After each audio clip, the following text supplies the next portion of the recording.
All right, I want to call the first meeting of the Finance and Appropriations General Government Sub to order. Clerk, how do we do the roll? Do we do it verbally or use look? Okay. All right, we're all here except for Pillion.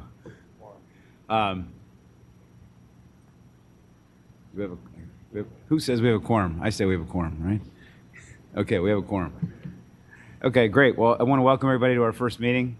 We got a couple interesting items on the agenda today. Get some briefings before we figure out what we're going to do this session. We got the court-appointed attorney salaries and then the budget overview of some of the areas that we got to look at this session. So why don't we? Who's going first? J. Lark and the court-appointed attorneys. Okay. Fire away. Who do we got? Joe McMahon? Okay. Good morning, Mr. Chairman. All right, welcome to the committee. Thank you.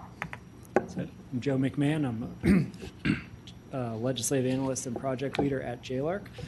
I have my study team and management here behind me. I'm going to present today on our study of indigent criminal defense and Commonwealth's attorneys.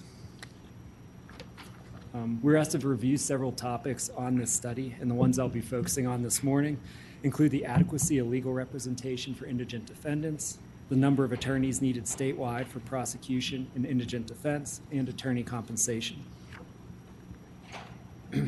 Just some really quick background. Prosecutors and defense attorneys are essential in the adversarial legal system. That's the premise that a vigorous prosecution and defense overseen by an impartial judge will result in a fair and just outcome across criminal cases. To accomplish this, we need enough prosecutors and defense attorneys with the time and ability to represent the state's and the defendant's interests. And the last key point, the state has a constitutional obligation to provide counsel to indigent defendants. A little more background here. Virginia spends about $200 million on criminal prosecution and defense attorneys each year. We have a hybrid system of attorneys for indigent defense. That includes 430 public defender attorneys across 28 offices. These are state employees, and they're housed under the Indigent Defense Commission. The state also relies on about 2,000 private attorneys to work as court-appointed defense counsel. They're used in localities without a public defender if the public defender has a conflict of interest or if specialization is needed. On the prosecution side, there are 120 Commonwealth's attorneys' offices statewide, and these are state-supported local constitutional officers and their staff.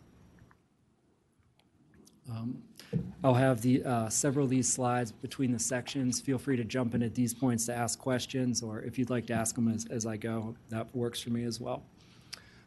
So the first, good. Sure? These things always turn off. It drives me crazy. So I forget what the coalition is, but the groups who deal with child abuse situations came to me because the attorneys who receive state pay, whatever you want to call it, I'm not sure if you call them court-appointed or not, but who do termination of parental rights and CPS petitions, said there was some sort of study on them. Were they part of this, or were they part of a different study? That's a different study. Okay, but it was done. There was another study done at the same time by somebody. Yes, that sounds familiar, but I'm. No, but they're.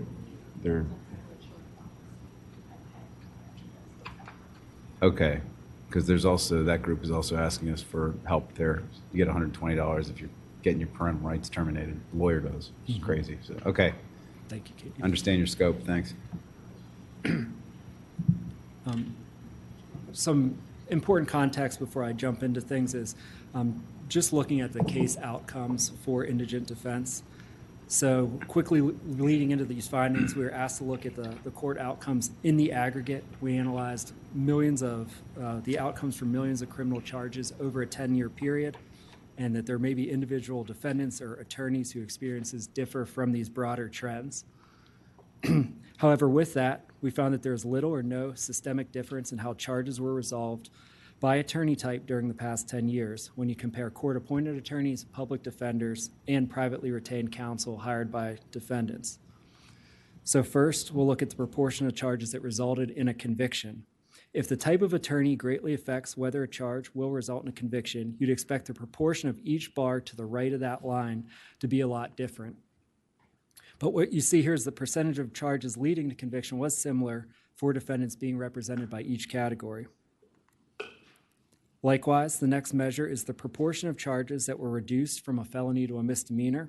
You'll see that there are only marginal differences by attorney type. Next, we found no quantifiable evidence that attorney type affects how cases were resolved during the last 10 years. That means an equal likelihood of charges being resolved in a plea versus going to trial. And not pictured here, but there were similar results found for sentence lengths received by defendants for charges that had a conviction.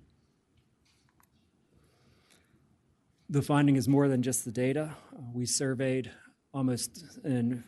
judges and received responses from almost 300 of them statewide, and a majority reported that the quality of representation they see from court-appointed attorneys and public defenders in their courtroom is good or excellent overall. Joe, so sure. My recollection is that if you look at the data nationally, that the national data is not consistent with what you have in your charts. Am I imagining things? I think we did see studies where there was lower performance from state attorneys.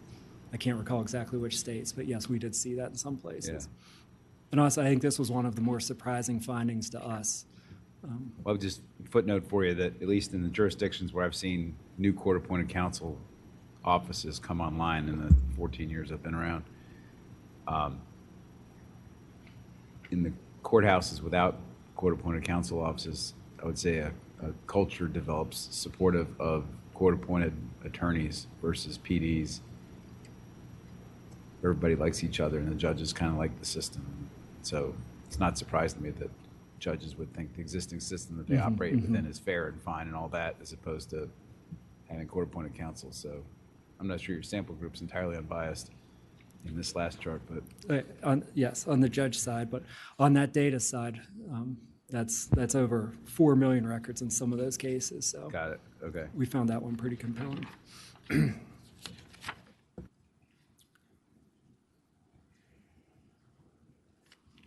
I'll quickly cover Commonwealth's attorney staffing. Commonwealth's attorneys are staffed to the local elected constitutional officer, but they receive state funding based on staffing allocations and salaries set by the Compensation Board, pending approval by the General Assembly. An important effort took place this year. The Comp Board contracted with the National Center for State Courts to do a detailed study of how Commonwealth's attorneys spend their time. The results of that effort, which are referred to as staffing standards, are being used to guide the Comp Board's budget request for Commonwealth's attorneys beginning with this budget cycle. What that effort found is that the current Commonwealth's attorney staffing allocation is sufficient to handle 87% of the workload to prosecute felonies system-wide. To fully meet the felony prosecution workload, the state would need to allocate an additional 112 attorney positions.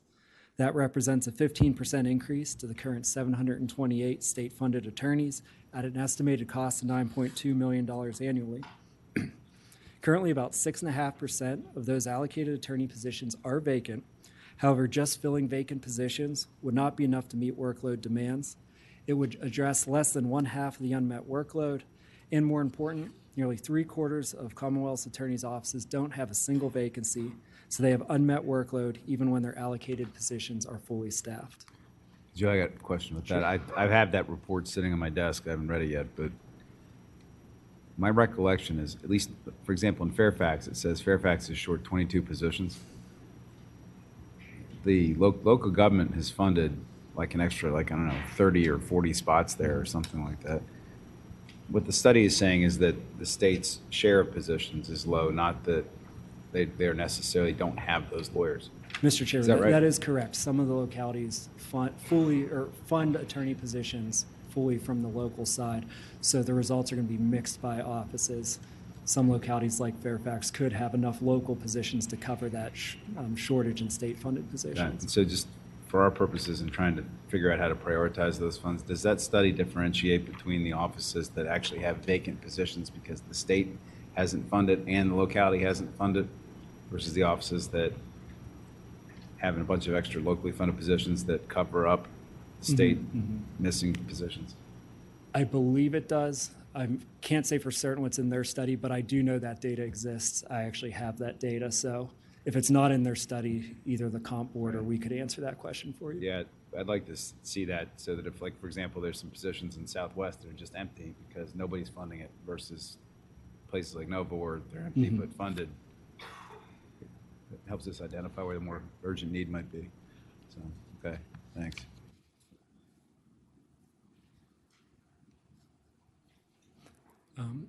Next, I'll talk about the court-appointed attorney system, and this is where I'll put a lot of my focus. Court-appointed defense attorneys are private attorneys paid by the state to provide representation to indigent criminal defendants. They're an integral part of the state's indigent defense system, defending 54% of the charges for which the state provided representation. And as mentioned earlier, they handle all cases in localities without a public defender and a portion of cases in public defender localities. There's a concerning trend with the court-appointed attorney workforce. It's been declining over the past decade, and that decline has recently accelerated. There were nearly 4,000 attorneys serving in this role in 2013 compared to just 1,900 this past year. Half of judges reported that it is challenging or very challenging to find an attorney to appoint for criminal cases, and most judges have indicated it has gotten more difficult in the past 2 years. You can see a sample of what they shared with us. They're calling many lawyers before they find one to take a case, and the few remaining attorneys are often too busy to take on new cases. Having too few court-appointed attorneys creates several issues. Primarily, it reduces court efficiency because court staff need more time to find an attorney to serve, and the attorneys often have schedule conflicts, which makes it harder to schedule hearings. This not only affects court efficiency, but also has implications for a defendant's right to a speedy trial. The state can have potential legal exposure if indigent defendants can't be given an attorney, and other states have faced lawsuits on these grounds. Just another sample of what judges are telling us about the lack of attorneys being the reason for delays in their courtroom.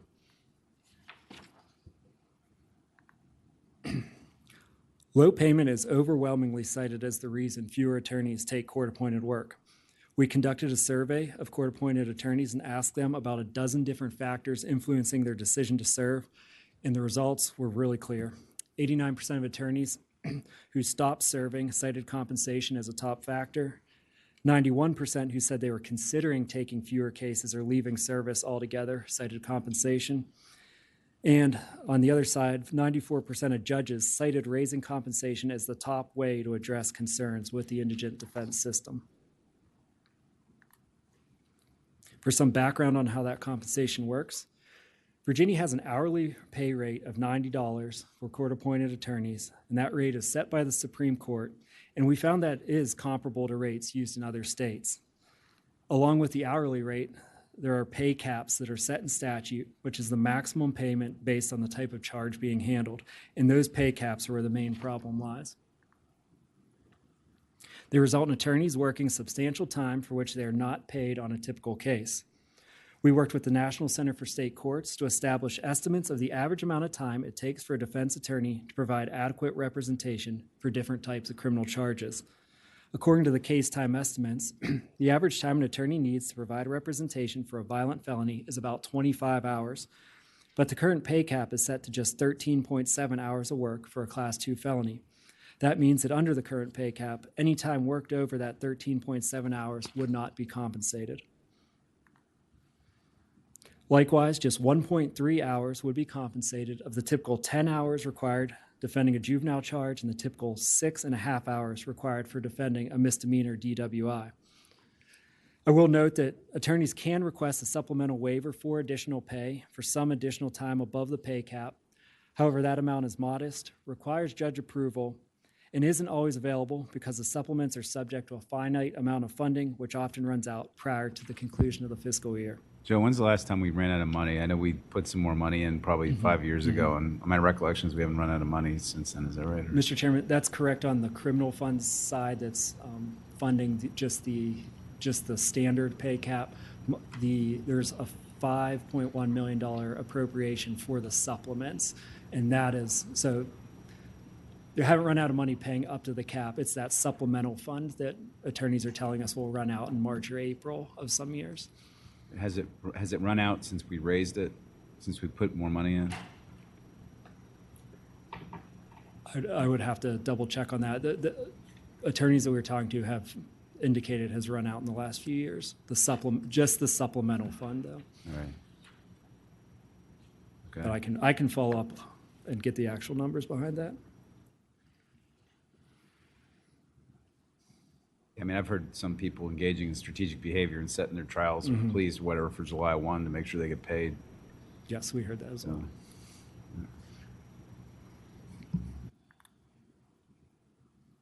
So to meaningfully impact the number of attorneys willing to serve as court-appointed defense, pay caps should be raised to better reflect the time attorneys spend working on cases.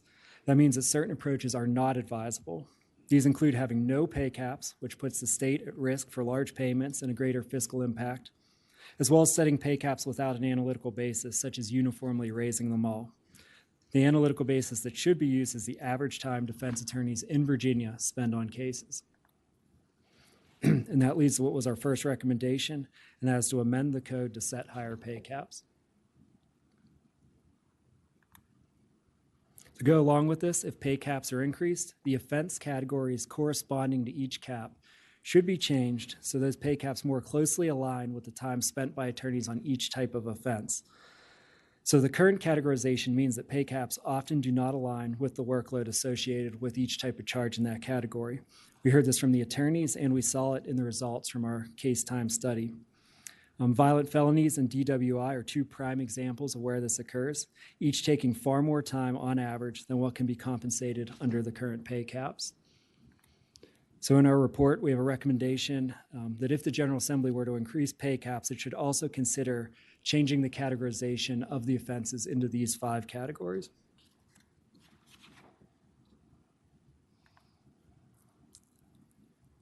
So the amount of additional compensation to attorneys and the fiscal impact to the state would depend on the extent to which caps are raised. They could be raised for all types of charges or to target just certain categories, and they could be set to different proportions of the amount of time compensated.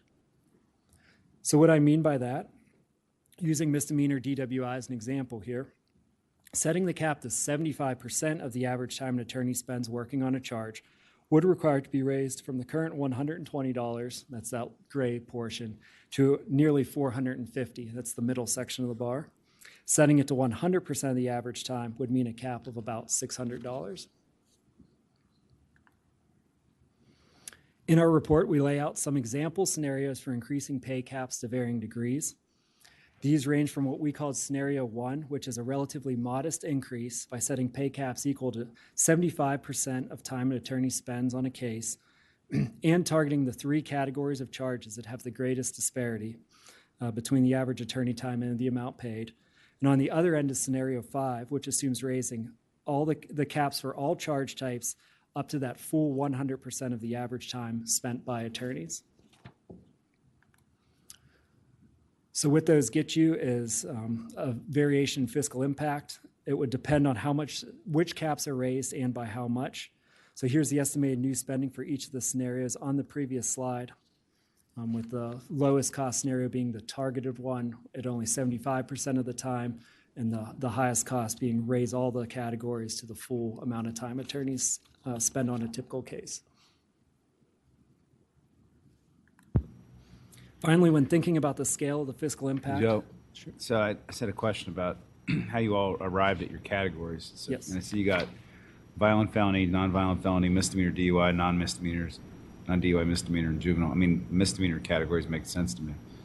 On the violent, nonviolent, and juvenile charge, what did you guys, I know for people that don't practice law, that category might make sense, but you know, there's a lot of difference between a robbery and a sex offense for this, you know, a juvenile victim, for example. And so, like, did y'all think about maybe differentiating the categories differently, because the amount of work that is required in different kinds of violent felonies can be massive, right? Even there might be a better way to classify which cases require more effort than others. You know, did you all look into that before you set these categories, or talk to anybody about like the amount of work you spend on different kinds of felonies within these categories? Yep, Mr. Chairman, you are correct.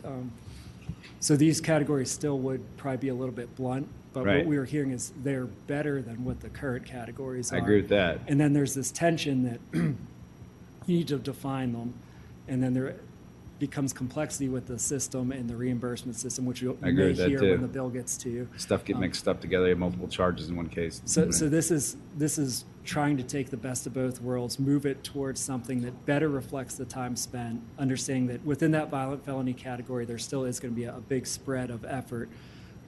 But even that's an improvement right now over the Class 2 versus the Class 3 through 6 classification that they have. And this also, for when the attorney files for reimbursement and then when the computer system processes it, you're going to need a clear enough definition. So it's trying to smooth out some of that administrative complexity, but address some of the issues between that mismatch in work. Okay, one other thing is that I saw you had earlier at the first chart about the caps. The only thing that's uncapped is Class 1 felonies, right? Mm-hmm. And the only thing that's a Class 1 felony in the code is aggravated murder. That's the only one, I think, right? Formerly capital murder, now aggravated murder. I would have to double check that, Mr. Chairman, but it's murder, and if there's anything else. I think that's the only Okay. Class 1 felony in the code. I remember from my death penalty bill, I think. So, Mr. Chairman, so there are, the way the code reads, it's, rather than saying Class 1 felony, it says possibility of life without parole. And so I believe there are other criminal charges that can carry that. There may be other criminal charges that can carry that sentence. There's others that carry life, but I'm not sure. I think life without parole is only aggravated murder. That may be the case. If that's the case, then that would be the only one. Okay. So, yes. Okay. Thanks. Thank you, Kate.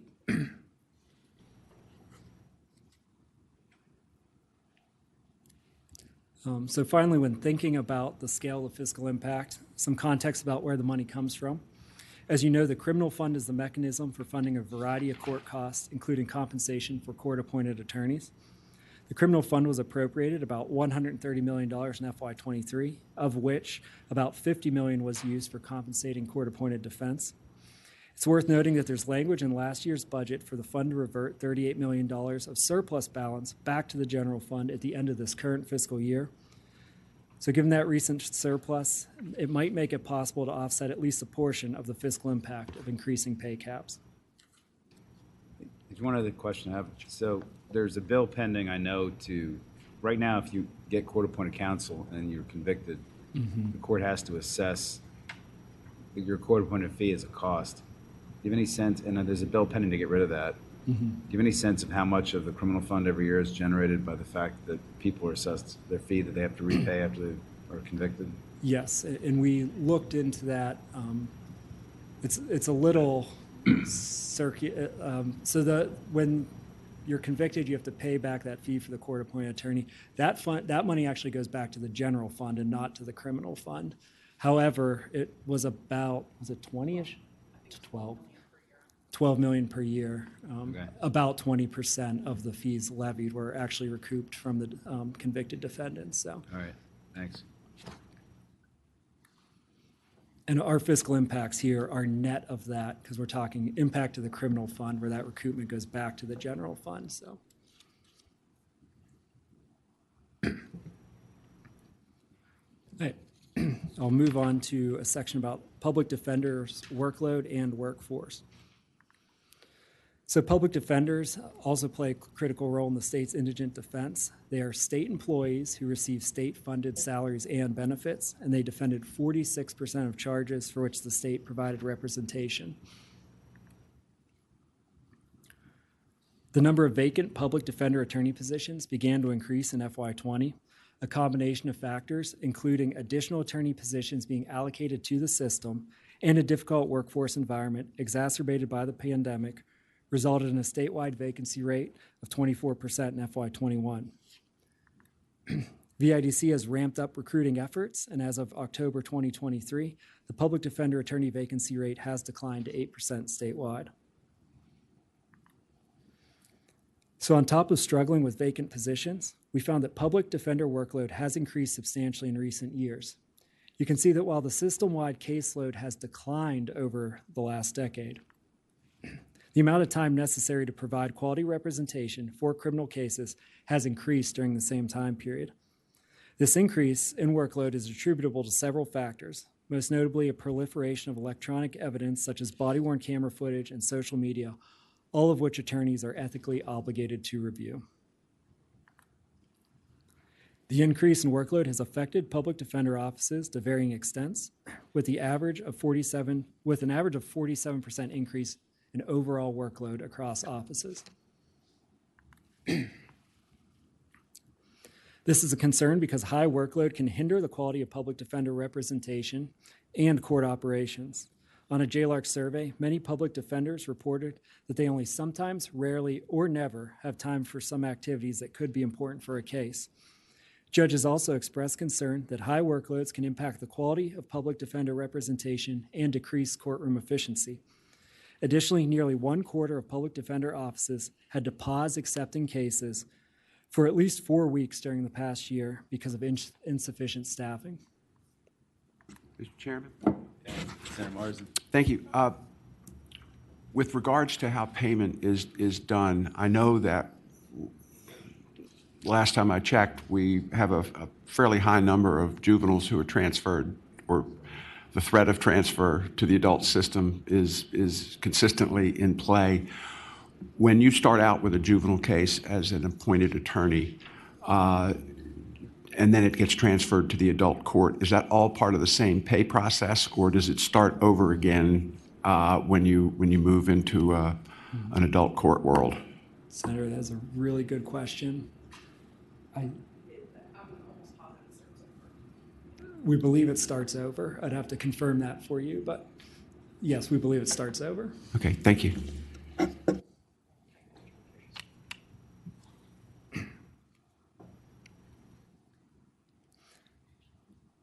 So we also found that only half of public defenders reported having sufficient support staff to help handle their workload. Support staff assist attorneys with various administrative and case-related tasks. However, most offices are funded for only a single position for each type of support staff. This is particularly problematic in bigger offices with a large number of attorneys relying on a single support staffer. So as you can see here, there's 24 or more attorneys to a single paralegal in some offices. And not pictured here, but there's similar ratios seen with mitigation specialists. 1 to 4. Need more. Increasing the number of public defender support staff could be a relatively cost-effective way to lessen attorney workload. Support staff can help to free up attorney time so they can devote it to other types of casework. Chief public defenders report that it is generally easier to fill these positions, and support staff have lower average salaries than attorneys and therefore are less costly to employ. Therefore, we have a recommendation for the General Assembly to consider funding additional mitigation specialist and paralegal positions to help lessen public defender attorney workload. Hey, Joe, seeing this triggers me about the Commonwealth attorneys. Did they do a similar look for CAs about whether additional paralegals might be a more cost-effective way to deal with their staffing issues? Mr. Chairman, their study was focusing primarily on attorney time and attorney staffing. There is a ratio based off the number of attorneys that and their staffing standards that dictates how many support staff they request, but that study itself focused on the attorney side. Okay.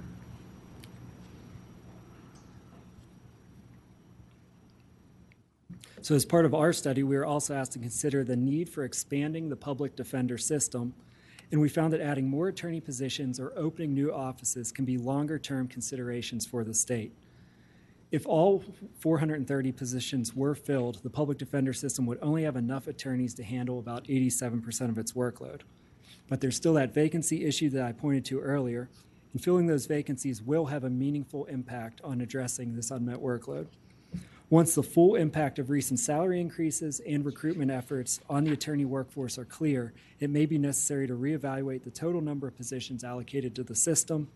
Appendix H in our report has key considerations for expanding coverage or estimating the cost to do so.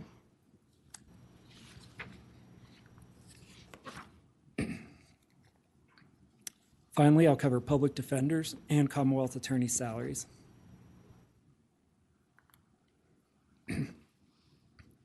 Compensation for these two types of attorneys can include both state and local funding. Commonwealth's attorneys are state-funded local employees whose salary is set by the Compensation Board and subject to the approval of the General Assembly. Public defenders are state employees with salary levels set by the Virginia Indigent Defense Commission based on funding appropriated to the commission.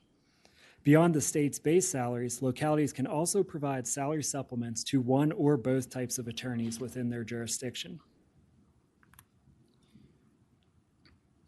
As you may remember, salaries for public defenders and Commonwealth's attorneys have been substantially increased in recent years.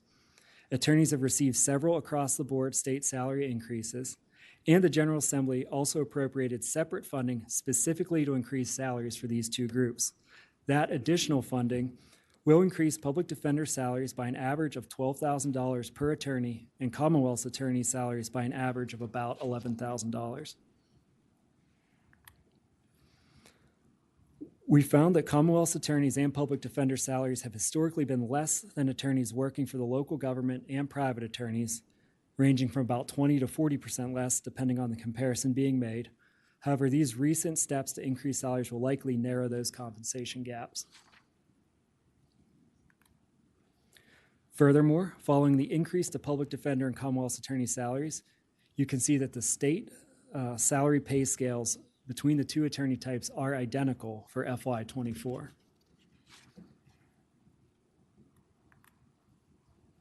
So the state portion of the public defender and Commonwealth's attorney salaries is relatively similar, but localities generally choose to provide more supplemental funding to Commonwealth's attorneys.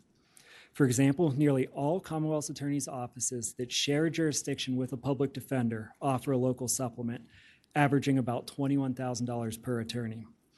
In contrast, only about half of public defender offices receive a local supplement, averaging about $15,000 per attorney. So here's an illustration of how that local supplement accounts for differences in salaries within the same jurisdiction. I'll pull out Charlottesville here as an example. Public defenders receive an average local supplement of about $16,000 per attorney, whereas Commonwealth's attorneys receive an average supplement of about $32,000. In light of these disparities, we had a few policy options in our report that could be considered if there's a desire to help further address public defender salaries. I won't get into too great a detail, but they include expanding the number of public defender positions designated as a senior trial attorney. That designation comes with a state salary supplement, or establishing pay bands for the public defender attorneys to allow modest salary increases for an attorney in lieu of a promotion to a higher position. Is there a chart in the full report that has the jurisdictions, all the jurisdictions laid out, not just Charlottesville? Yes, it's one of the appendices in our report, which I have up in this big binder. Okay, I can share with you afterwards.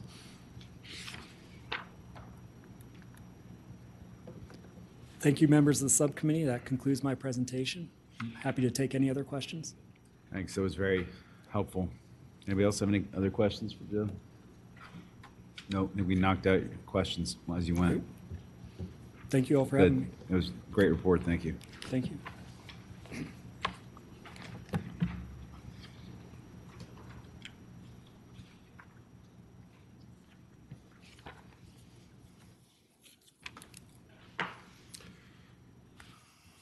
Mr. Chairman, so the next presentation, this is behind tab 1 in your books, is kind of just the overview presentation that we typically do to kind of cover what's in the introduced budget for each area.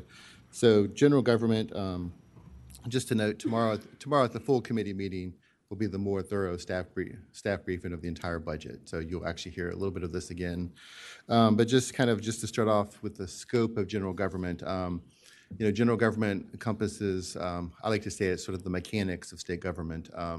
Essentially, the judicial department, the legislative department, The subcommittee also covers the executive offices, which is the governor, the lieutenant governor, the office of the attorney general, and the other agencies within the executive offices.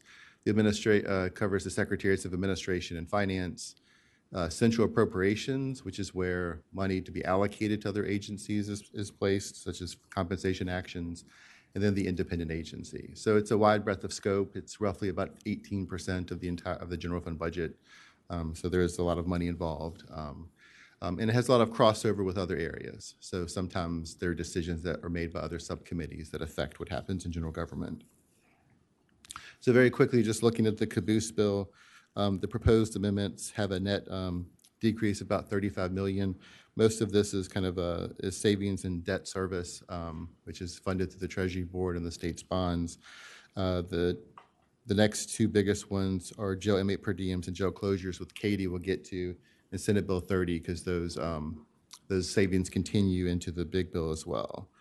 So the other action to note in Senate Bill 29 is that $39 million of previously allocated ARPA funds are reallocated to the child care subsidy program, which if you look at the next slide, kind of highlights that. So most of these are things where the administration checks with the agencies to see if there are funds that they don't need. This is an annual process they kind of do, and that's what's been noted here.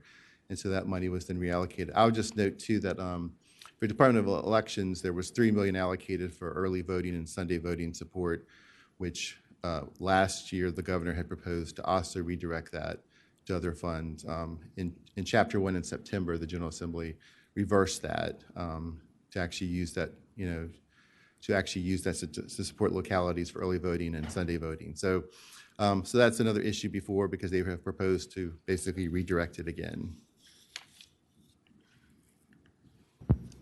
Mike, so I know this is just one little thing, but you're saying that the governor took this one-time slug of money.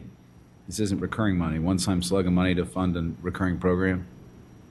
Basically, the child care subsidy is something we do every year. I mean, it's ongoing. Right. So, Mr. Chairman, so the child care subsidy program, if you remember, with significant amounts of federal funds that came from the pandemic to support that, you've sort of kind of reached the cliff where we kind of had raised what we pay for it and the number of people we cover. So in education, of course, there's a lot more money to continue to support that on an ongoing basis. This, I think, is sort of like to create some type of supplemental funding for it. But the lion's share of that funding is state funds in education. Right, but after that one-time slug of $39 million is spent, there's no source to fill that afterwards, right? Yeah, that's correct. So we're setting it up for another cliff, theoretically, the way he designed it. Okay. So in slide 4, you can see, so the largest amount of money in general government is tied up with employee compensation. So as you can see in this chart, there's only $400 million. Not all of this is appropriated in general government. The teacher salary increases and some of the target salary adjustments are done in the actual agencies like Department of Education. But you can see that essentially the compensation actions, there's a 1% bonus in each year for state employees and state-supported locals. There's a 1% bonus in the first year for teachers and support staff. For salary increases, there's a 1% increase for state and state-supported locals in the second year, but there's a 2% increase for teachers and support staff in the second year. So typically, those are typically aligned, but in this, in the proposed budget, teachers get 2% versus the 1% for state employees. Targeted salary adjustments, like in the lion's share of that money is really in behavioral health, although there are some compression actions in state police, corrections, and Marine Resources Commission. As it is such a large amount of money too, that typically with compensation, just a note for the subcommittee that the chair will usually, of the full committee, will have some say into how that funding is, or what direction she wants to go in. Mike, my recollection was last year that the vacancy rate in state employment was generating some significant excess funds. Is that still a thing? Mr. Chairman, yes, to a degree. I mean, state agencies have a hard time hiring employees. Some I think are getting better than others. But typically, with turnover vacancy savings that agencies have, they oftentimes reprogram for other uses within the agency. But you'll see as we go through general government, there's a few places where some of that money is actually recaptured. So turning to Katie handles judicial, so she'll cover that real quick. So moving to slide 5, you can see that the governor's budget proposes a net increase of $3.2 million in fiscal year 2025 for general funds, and then $5.4 million in 2026.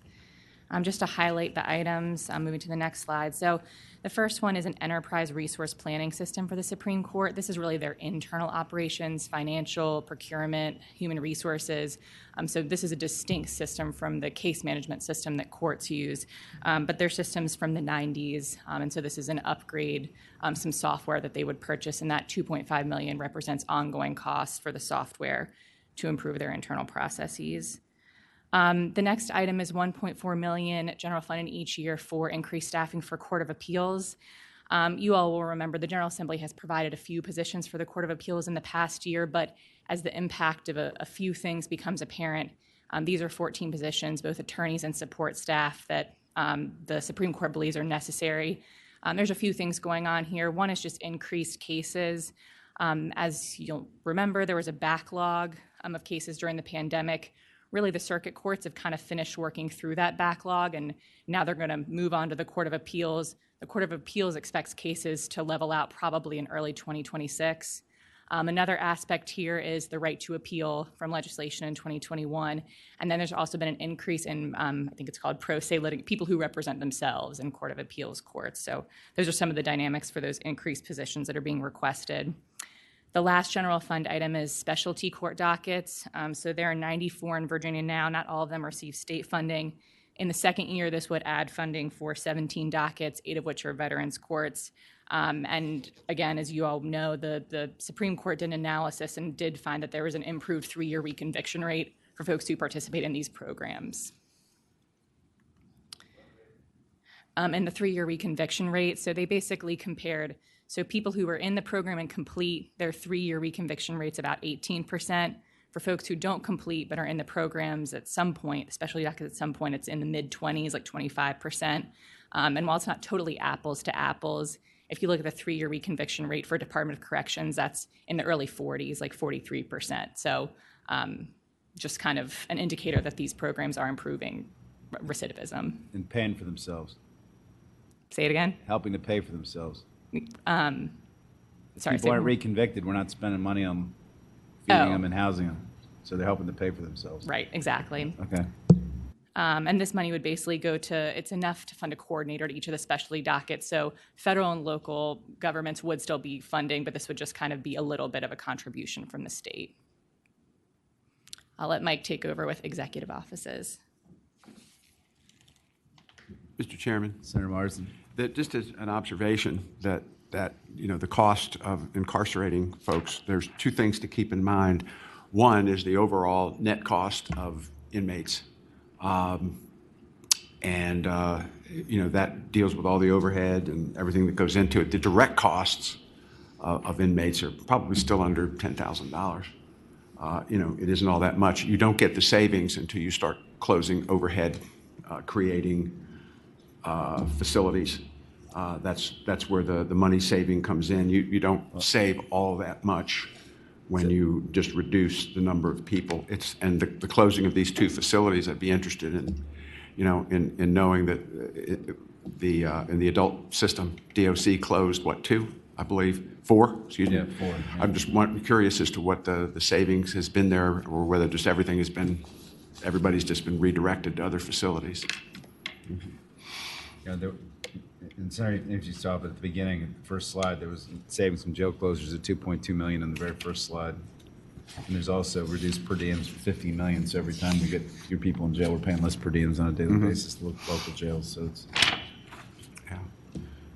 but somebody, I've been surprised there hasn't been more trumpeting about the fact that we actually have a reduced jail population. It's been going down and we're saving money, but Yeah. some people don't want to talk about that. But, you know, I mean, it's the situation, and I've talked to Katie about it, you know, just in the juvenile world, between Northern Virginia juvenile detention and Fairfax juvenile detention, which obviously isn't the adult system, and it's half paid by local, half paid by state. An occupied bed between those two facilities, which have 191 beds and some 47 kids, is about $500,000 per occupied bed, whereas the actual cost per kid, direct cost is 7, 8, 9,000, somewhere in there. It is. We need to take a real hard look at that this year. And we had last year in the budget, the administration is to take a look at closing 5 to 8 of those juvenile facilities to start getting this under control. We should look at that. Those are expensive beds. Mr. Chairman, so moving to executive offices, there's about 9.1 million over the biennium of general fund for the executive offices. So starting off, the largest increases in the Office of the Governor for the Permitting Enhancement and Evaluation Platform. It's otherwise known as PEEP. So this is DEQ had implemented this to provide greater transparency of their permitting processes, probably more than any agency. They issue permits than anyone. So this proposal was sort of to expand it to other agencies that are involved in permitting. So that's about 4.6 million that's in the governor's office for that purpose. In the Office of the Attorney General, you can see the next couple would add 6 positions for consumer protection staffing. They have 2 positions dedicated to that now.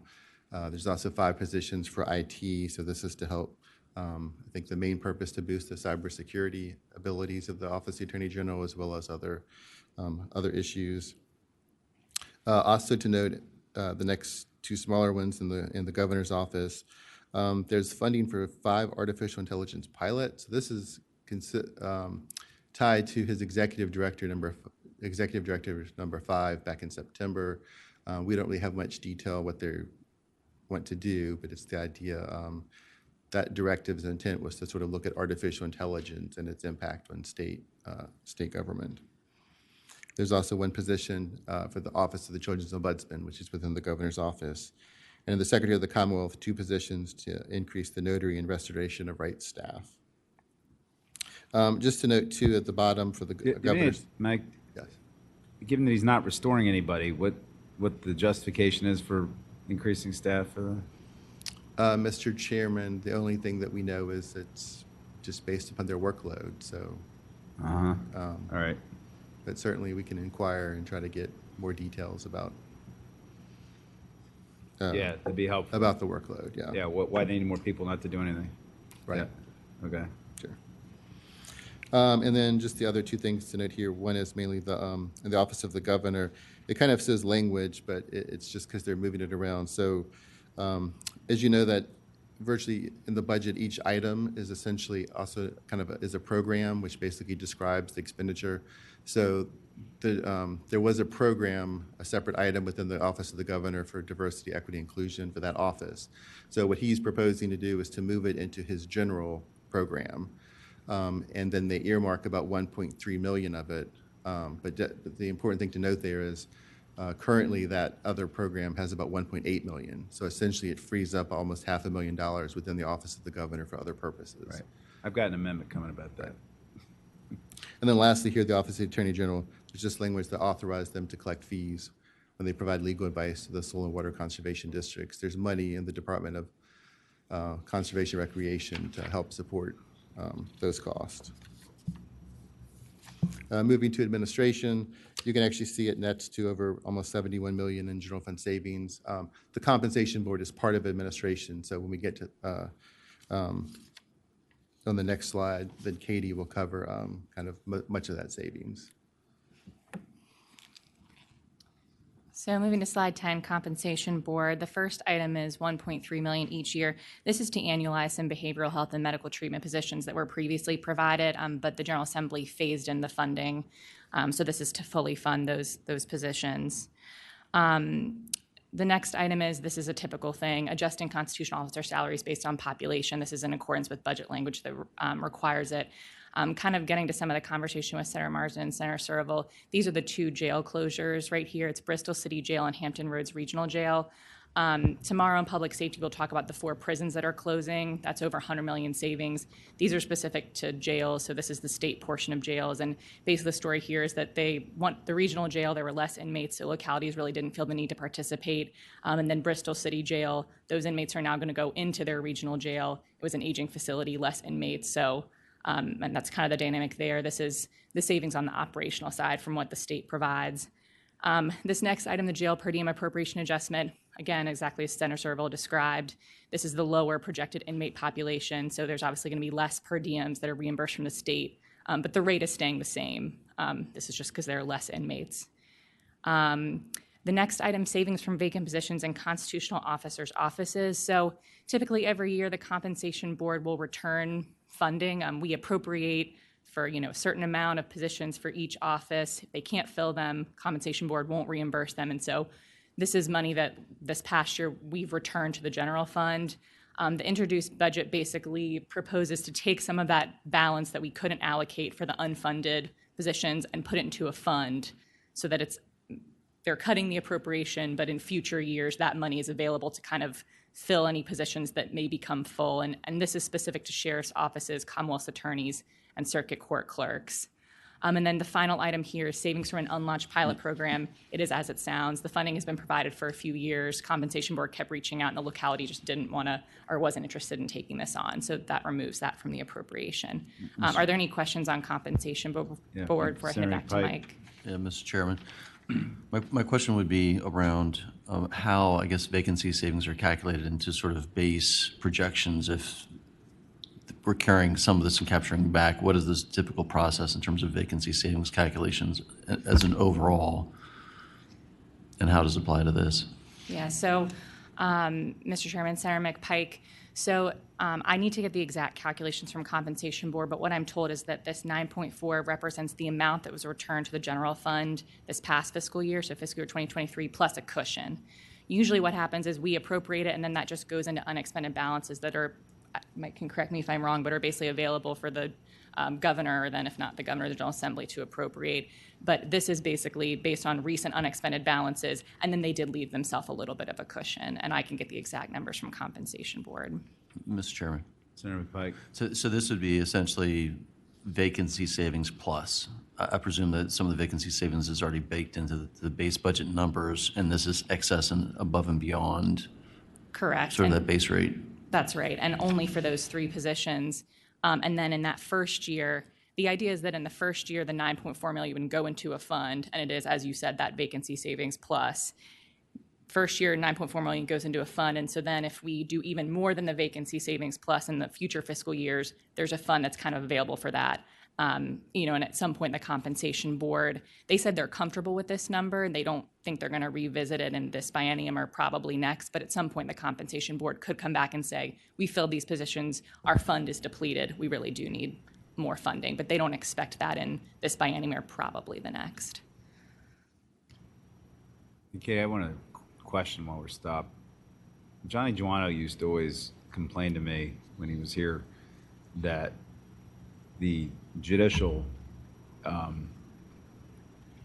piece of the budget is sort of a profit center for the rest of the Commonwealth. In other words, filing fees and court costs and all that kind of stuff cover way more than what the judicial branch section is actually allowed to spend. And that all started, I think, in 2010 or 11 when we jacked up court costs and fees because of the recession. I remember him just constantly complaining about this. Is that so that when we talk about giving raises or raising appropriations within the judicial section, we're actually talking about giving less money to the general fund? Is that a accurate assessment, or am I? Mr. Chairman, so I can look into the answer to your question. I think what you're basically asking is what we collect in court fees and fines, how does that compare to what we're actually spending from the judicial department? Fines go to the literary fund. That's always been the case, I think, but I'm talking about court filing fees and costs and all that kind of stuff. That are going largely to the criminal fund, is that what you're talking, those kind of fines and fees? Yeah. I would have to compare. Weirdly, the criminal fund isn't a fund. It goes to the they're collected and then they go to general fund and then we appropriate it and then we, so I understand your question. I think I'd have to get back with you though to Okay. compare those two things. Okay. If there are no more questions, I'll hand it over to Mike.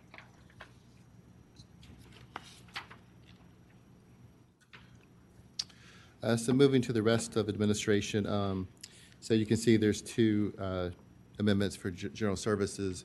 One is they just went about $500,000 to look at two of their systems to try to redesign that kind of manage their capital assets, and they're using some non-general funds. DGS has a lot of internal service funds where they collect money from other agencies for what they do for them, and so they want to use some of that non-general fund revenue to reduce their general funds for some positions. In elections, there's an additional position for voter list maintenance.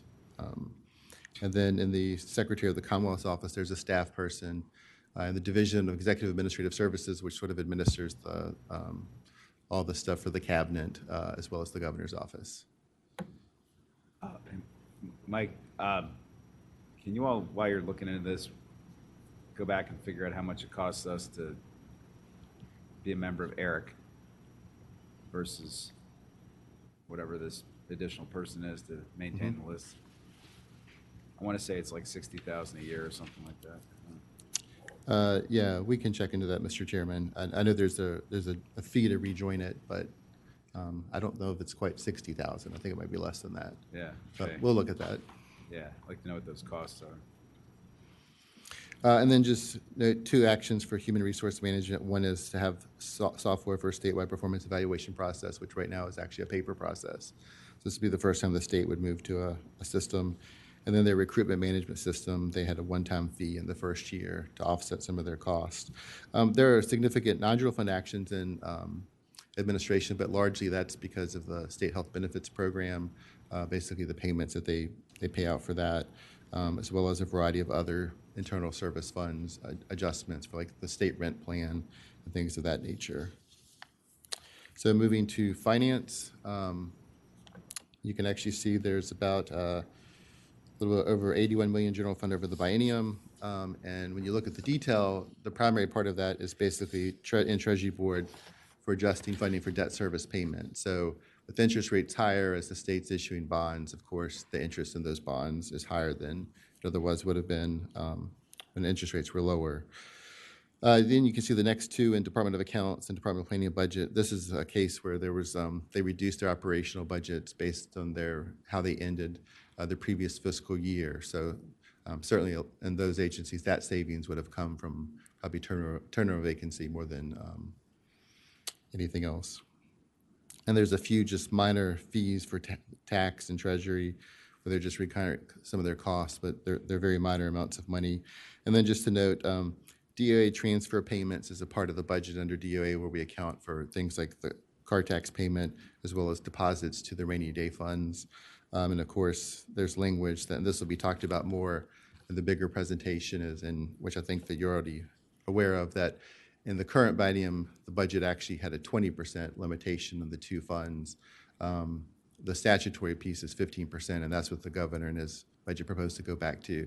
So that results in exceeding the cap over the biennium and basically pulling about $800 million out of the revenue reserve to basically be used to support other spending in the governor's proposed budget.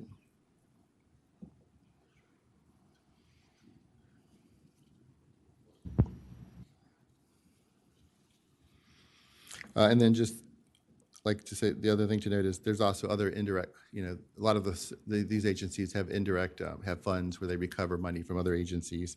In Treasury, they recover funding for their statewide insurance programs and their increases in spending for those for both property insurance and general liability insurance across the agencies. And so then moving to central appropriations, which you can see there's over $412 million of the biennium in general fund spending. But when you get to the detail, which I already described, this is where the compensation actions are reflected. So that makes the lion's share of that. There's also, you can see in the second line, funding to improve state agency IT infrastructure. It's $150 million the first year. The proposal is to put it in a fund, and then basically agencies would request money from it, and the Secretary of Administration and Finance would decide who gets it. So that typically the way that you all in the past have approved IT projects. Usually you do it agency specific so that you know sort of what they're doing, how much it's going to cost and things of that nature. So this is a different. Didn't we create Vita to do a lot of that? Mr. Chairman, certainly VITA plays a major role in coordinating project development for all state agencies. Mr. Yeah, Senator McPike. So the proposed 150 million is pure general fund cash and not either cash capital or sort of capital outlay side on this? Mr. Chairman, Senator McPike, it's pure general fund.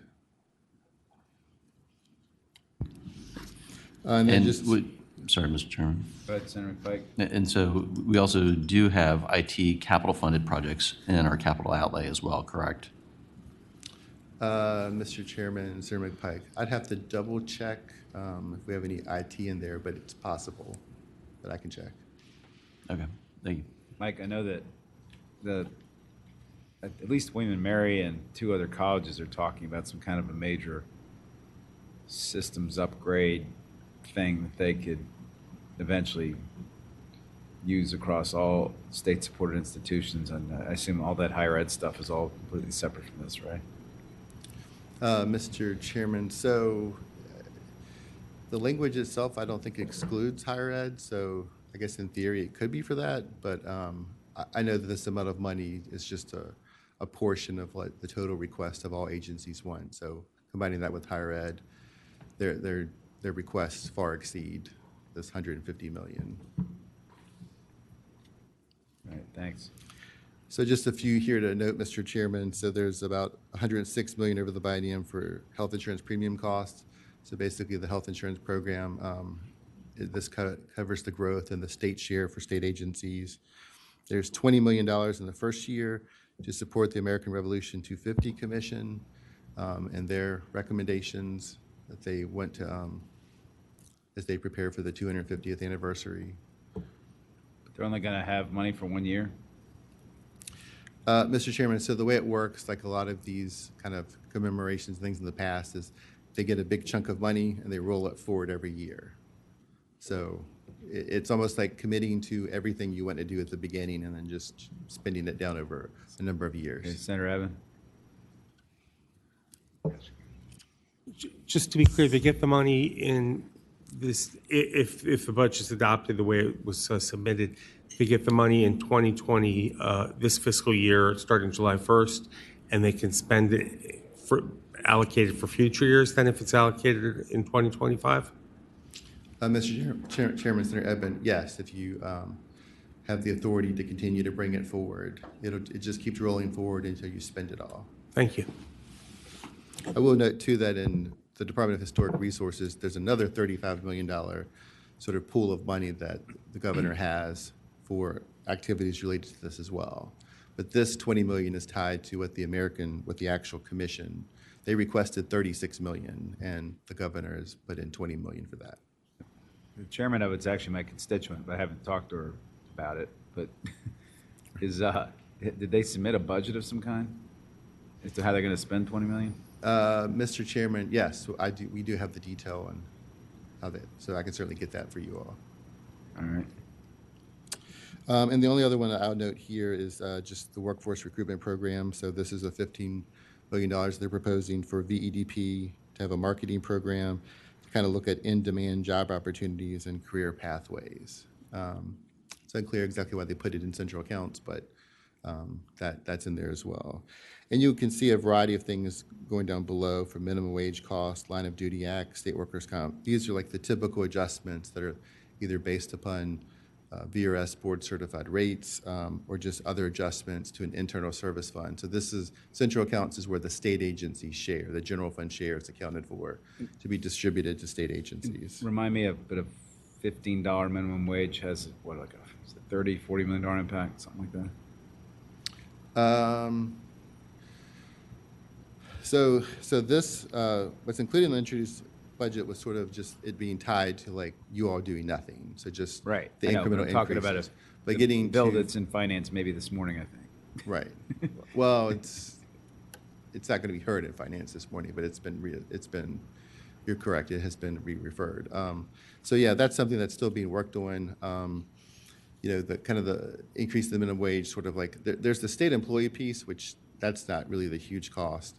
The biggest cost really comes from Medicaid, because you have to increase the rates for personal care workers, as well as a lot of other services where you have Okay, lower wage positions. That's not in our department here, right?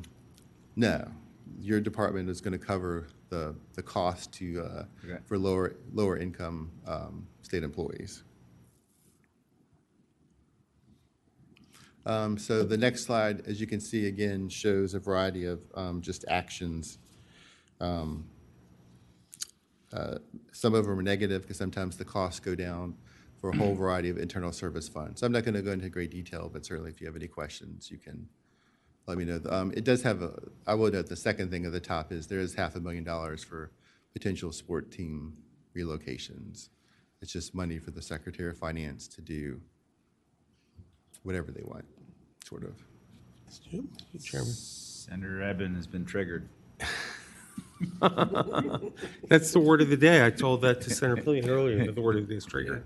Yeah, Mike, the money for the sports team relocation, can you just go into some detail? Is that for the arena project or for what kind of discretion, or how would that be spent?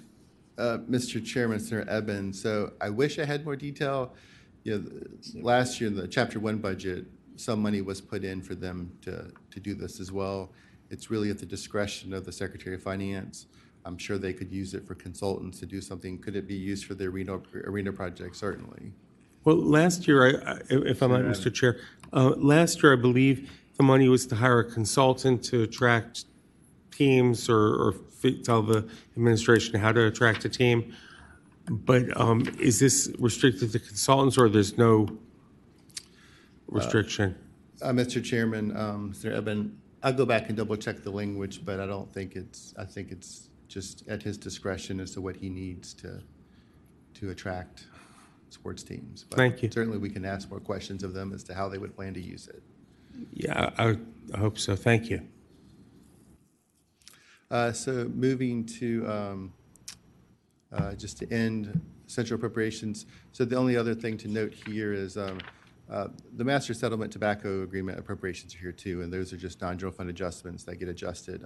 Just language that the ARPA funds have all been allocated through Senate bill, through the caboose bill, and so the only language that exists related to ARPA in Senate Bill 30 is essentially that if on June 30th of this year there any unobligated balance of previously allocated ARPA funds, that money be reverted and reallocated to the child care subsidy program. So another place where they're trying to supplement it, even though we don't have any estimate of how much money would be unobligated at the end of this fiscal year. So moving to independent agencies. Independent agencies typically don't have much general funds because they support themselves. But you actually see there is about $52 million in general funds for them, and I'll explain why on the next slide. So within the State Corporation Commission, the General Assembly had created the health reinsurance program. So for the individual healthcare market, essentially this is a program that subsidizes the premiums to reduce them, roughly in the 15 to 20% range. So this is actually, we're now entered the second year of the program. But what happens though is this is the sort of the state share.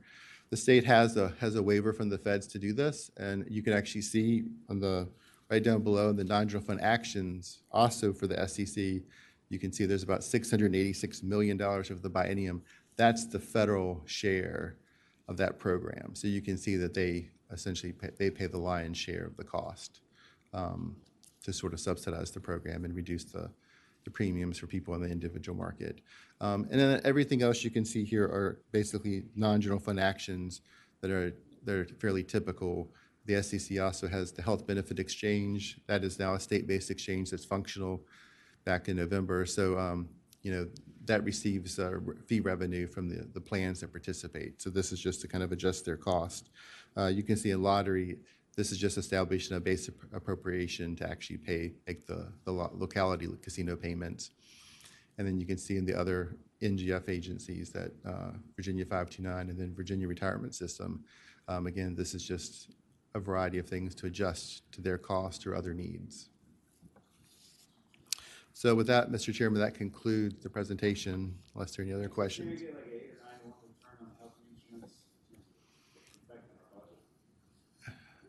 Mr. Chairman, I mean, yes, I mean, I think the current year, we're paying less than 15% of the overall cost. But the premium reductions, you know, I think by every measure that, you know, we've looked at have been. Right. There's 20 million of the base appropriation, so that number is actually, the total cost is 67 million to the state. It's already in the budget, but you're correct. It is a tremendous return of an investment, yes. Why does it drop to 5 million